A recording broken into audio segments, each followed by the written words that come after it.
Welcome to the Digital Empires podcast. I'm Shruti Pangthi, a digital product entrepreneur and content creator. I went from being a hobby blogger to building a 7-figure business in just 4 years using the power of digital products and content marketing. And I'm here to help you do the same. So let's get started. Welcome. So in today's episode, I'm going to be breaking down what was the behind the scenes look at my business in 2023. We did over 1.3 million in 2023, which as many of you know was a 10x jump from the year before. If you've been following this podcast or following me along on Instagram. Now, getting into this episode, I really thought about how I wanted to structure this overview because there is so many things that I can talk about that happened last year, but not all of them are going to be relevant for each and every one of you. So I'm going to break this episode down into 3 different categories. The first category that we're going to talk about is what actually worked well last year and what are some of the things that led us to have an increase in revenue. The next category that I'm going to talk about is what didn't work so well in 2023 and what could have been some of the issues that I perceive would be probably holding us from growing even further. And once I've spoken about these 2 things, I'm going to dive into the numbers. So the exact amount of revenue that we made, what our expenses look like, what was the profit margin, because I think it's really important to have transparency in this business and not a lot of entrepreneurs actually offer that. So I wanted to make sure that I go over that in my recap as well. So with that, let's move on to category number 1, which is what exactly worked well in 2023. So the first thing that worked really well was having low ticket offers. Now, I don't know if this has come in from the fact that post the pandemic, we are all a little bit more conscious about the amount of money that we're spending, but I was looking at the product value and the product cost and what was the kind of changes that were happening from early 2020 all the way till 2023. So even though people were a lot more impulsive when they were buying products online at the beginning of the pandemic, that kind of started to shift towards the end, and I was noticing that my audience was really craving small but mighty offers where they could have a teeny tiny investment in their business, still feel good about it, and then move on to the next product. So we tested a lot of different small products that I think did really, really well. One of them was, this bundle that I created for anyone who was looking to get started with creating an Etsy shop. Then there was also offers around, for example, Instagram templates and offers around Pinterest templates, planners, journals. There were really lots of small offers that I made to my audience throughout the year, which all had a price of under $50, which I think contributed really a lot to our growth. And also it allowed a very big audience to now partake in our products who maybe didn't really know what we were all about or what our style was all about, right? So that's one of the things that worked really well in 2023. And what worked well in the front end, which was low ticket offers, wasn't the only thing that we were making sales and money from. We were also adding in upsells in the back end, which are basically things that complement the first product. So for example, if somebody was buying an Instagram promo template, I would offer them as, an upsell, an Instagram workshop, or maybe an Instagram training, so that if they chose, they could also upgrade their order and add that particular product. So what it did was it not only allowed us to collect revenue from the front end with low ticket digital products, but it also allowed us to make money on the back end with slightly higher ticket products, which were all complementary in nature. Now, this is a strategy that I teach in a lot of detail inside of Digital Product Academy. So if you want to get started, you can check out my free training in the description box below, where I walk you through the step-by-step strategy of making sales with digital products. Now, moving on to the next thing that worked really well was organic content, specifically short form videos or reels. So when I'm talking about reels, I'm talking about 5 to 7 second videos where we showcase exactly what it is that we can help our clients and customers with, and we end those reels with some sort of call to action. So usually the call to action is that we have a product that can help you meet your problem, right? That is going to be different for different people. So let's say you have a coaching business, maybe your call to action is going to be something like connect with me on a discovery call or sign up to be an applicant in this particular funnel. Or, it could be something like applying for a mastermind. Really depends on what it is that your business is doing. And in our case, it made most sense for us to actually direct them to offers that we were trying to sell. The next thing that worked really well, and I guess a lot of you who are familiar with what I've been doing know that I launched a new Shopify store, which is a PLR store, meaning that I offer private label rights to,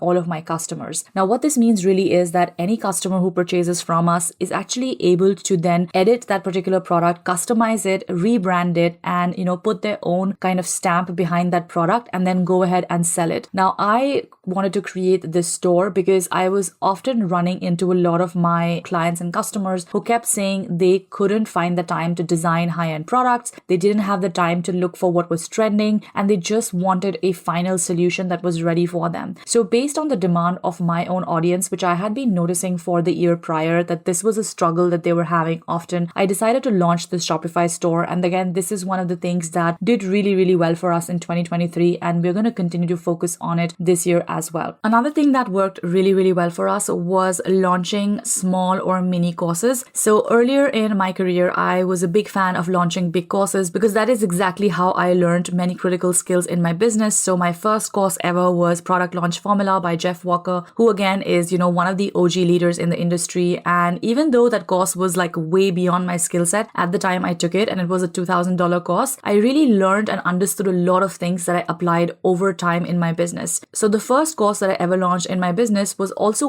along these lines, where it was a really big course. It was 10 hours, multiple modules, and just lots and lots of content. But what I was realizing in the industry was that there was fatigue when it came to taking online courses. People were more excited to take workshops or mini courses or trainings, which would get them results fast. So what I did was that I actually worked on launching a mini course which was all around Instagram called Insta Sales Academy, which was going to help you make sales from Instagram with just 2 to 3 hours of effort. So I made sure that the course was optimized for success and for results, and I wasn't cramming it up with unnecessary information that nobody was going to take. Because let's be honest, we all are short on time and we are basically sick of watching videos all day long, whether it is on YouTube or listening to podcasts. So I really wanted my courses to be super actionable and actually offer the results that the students came looking for. So we launched Insta Sales Academy. I believe this was September last year, and I think we had like an over almost $40,000 launch with just a small course, which was,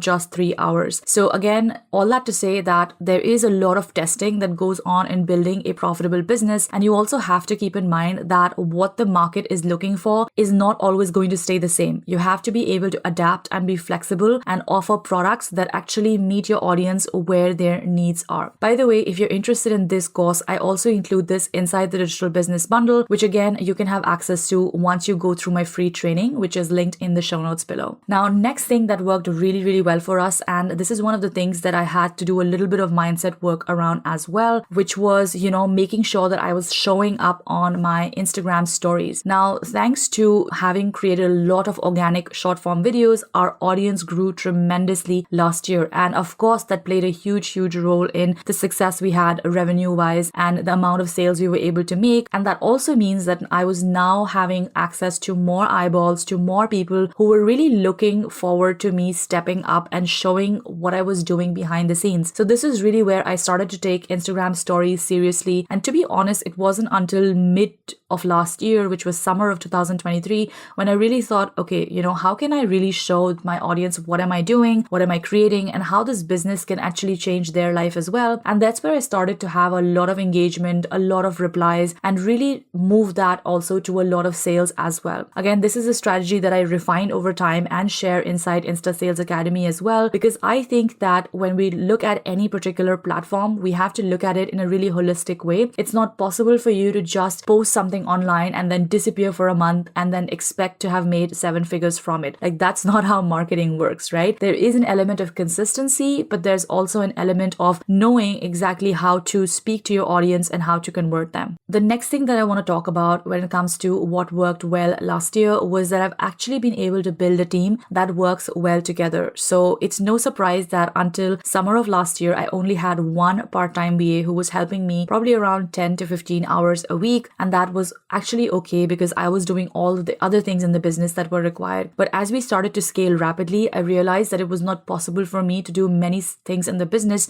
just by myself. I really needed people who were supporting me in the business. So I started to build my team one by one. And now we're a team of 5 that works really well together. And we do different things from customer support to community management to checking in emails to advertising and so much more. I really think that even though I could would have made the revenue goals without having built a team, it would have been so much more stressful and so much more unstable had I done it all by myself. So I'm really happy that I allowed myself the space to receive support and really build a team that I actually enjoy working with. Okay, so moving on, let's talk about what didn't work well last year. Now, just as expected, when things go well, things also go south pretty much in every single business. So one of the biggest misses of last year was that I was not able to show up and create long form content as much as I would have liked to. So things like creating YouTube videos, creating blog posts, showing up and creating podcasts. This was really something I missed out on last year. And I have to say that the reason why this happened was because in the process of scaling my business, there was so many things that were breaking that I had to put out all these fires, and I really didn't have the time to actually sit down and create a lot of content. Not only this, I was also moving my places. I was traveling a lot. I moved to a different apartment. So there was a lot of actual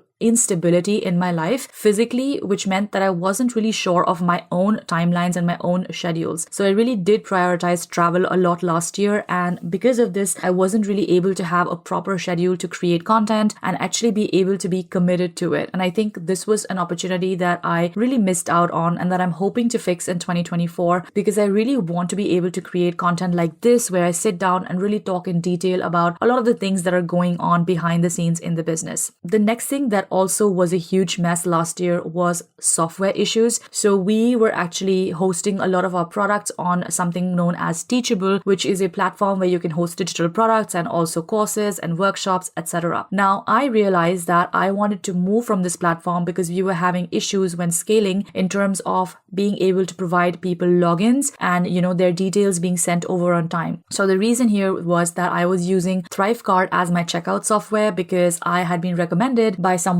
to use that, as it's pretty good and robust when it comes to, scaling any business. So I wanted everything to be on Thrivecart, and they have a platform called Learn, which means that you can also host all of your products inside of Learn, whether it is a digital product or it is a course. So I really thought that doing this migration would actually help me and reduce the amount of login issues that I was having in the business overall. But what I didn't realize was that the reason behind these login issues was not just the software I was using, but it was also things like scaling the business. There were many issues coming up where people would buy a product from us, enter the wrong email address, and then they wouldn't get the download link. And the reason why they wouldn't get the download link was because they entered the wrong email address. So the only way to actually fix it was to ask them what the correct email address was and then update that in all of our software and then send them across the links, right? Now, because I didn't have this experience before, I thought that it was the fault of the software. So what I did was that in the middle of the year, I started to migrate all of my products from Teachable to Thrivecart backend, and that led to a lot of stress, and it really led to a lot of confusion in the business as well, because we had to send multiple emails updating people on logins and all of that. Right now, this works quite well because the migration process is already over and all of our students have been able to, log in and figure out everything in the dashboard. So I think the existing students actually didn't feel a big change because from a user perspective, the platforms are basically the same. But from the back end, having to set all that up and all the issues it caused was something of a nightmare. And I hope that I'm not going to be doing that anytime soon, because I really want to make sure that I'm studying my problems long enough before I impulsively act on them.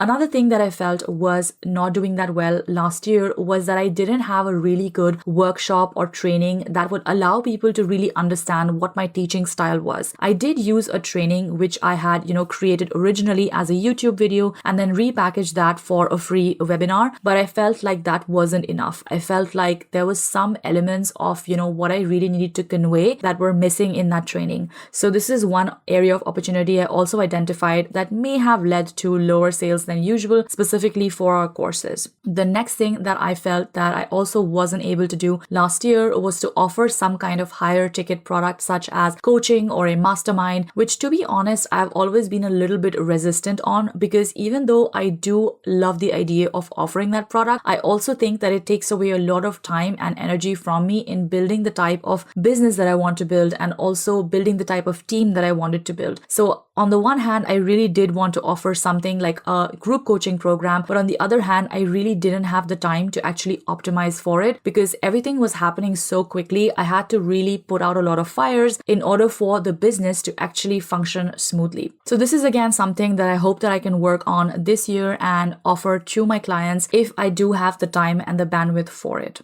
Okay, so now that we've gone over what worked and what didn't work, let's talk numbers. I know this is the part that you've been most excited about. And to be honest, when I look at the numbers myself, it really does shock me because, as I said, we were doing less than 10x of what we managed to do in 2023. But what doesn't shock me is the ability to do this, because deep down, I've always known that it's possible to have a really successful business with digital products. I just needed to reach the level of skills, but also the level of mindset to be able to actually make that happen. So when it comes to the overall revenue last year, we did a little bit over 1.3 million. The exact number is 1.3 million and then $7,710. And keep in mind, this is not just including digital products. This also includes smaller income streams that I have, such as affiliate income or partnerships that I do with, some software and tools. It also includes things like my ads revenue from YouTube and from my blogs, which again, basically happens on autopilot because I don't really have to do anything to generate this revenue. It's based on all of the old content that I already have on these platforms. And this revenue also includes my Shopify store, which I started last year in Q2 as well. So overall revenue was 1.3, and then the total costs in the business were about 600,000. Now again, these costs actually include everything, including the salaries that I took out, the contractors that I paid, the software that I bought, the number of courses, coaching,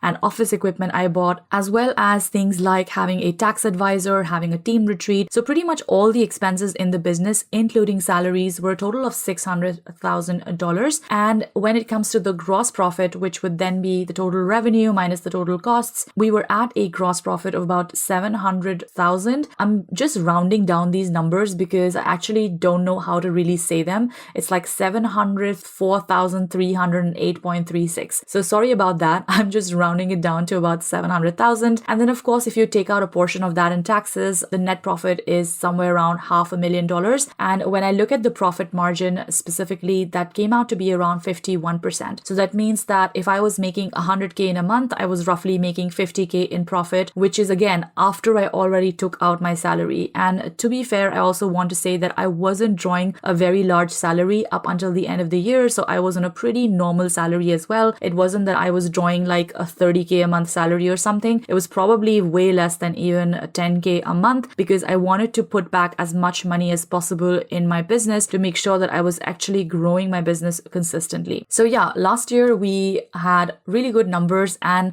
I'm not sure if you guys would like to have a more detailed step-by-step of exactly how these numbers look like and, exactly every single expense that I have in business. If that is something that's interesting to you, please let me know by sending me a DM on Instagram. I am at the rate of Shruti Pangthi, and tag me if you've heard this podcast so I can know that you're coming in from the podcast as well. I would love to hear more from you and any other ideas that you have on what you would like me to share with you in the podcast. Make sure to send me a DM on Instagram, and don't forget to follow us here wherever it is that you're listening to the podcast.